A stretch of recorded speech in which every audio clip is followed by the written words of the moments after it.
వాడపల్లి వెళ్ళాము విన్ని. అక్కడ ఒక నాగలక్ష్మి ఆంటీ నేను ఒక 4 మల్లి చెట్లు తెచ్చుకున్నాం. అక్కడొకటి వేసాము. ఇందులో మల్లి చెట్టు నాటాను విన్ని. నాటిన తర్వాత ఇదేంది కాకర చెట్లేదు ఎంతకు ఎప్పుడు గింజ ఉందో ఏమో అసలు వచ్చేసింది. ఒక వారం 10 రోజులు నేను చూసుకునే వచ్చేసరికి పెద్ద చెట్టు అయింది.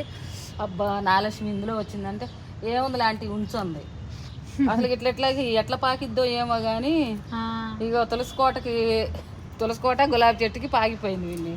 మరి తర్వాత గోడకి పోయినసారి పెట్టినట్టు ఆ రాడ్ పెట్టేసి ఆ చెట్టు కన్నా ఇదేందో మంచిగా అనిపిస్తుంది. పూత వచ్చి ఒక కాయ వస్తే అప్పుడు ఉంచుదామా వద్దా అని. ఈ మల్లి చెట్టు కూడా చూడు విన్ని. అయ్యో నేను అసలు చూసుకోలా. కొమ్మలు ఇగో మొగ్గలు కూడా వచ్చేస్తున్నాయి. అవును ఇదిగో పోటీగా మేము పెరుగుతాం అంటున్నాయి విన్ని. ఇదే గ్రీన్ కదా. ఆకు షేప్ చూస్తే ఇగో చాలా వస్తున్నాయి విన్ని. అవును ఏమోలే కాయ చూసినాక ఉంచుతా లేకలేదు అంతే. ఇగో ఇలా వచ్చేసింది. ఇగో ఈ చెట్టుది ఏమోలే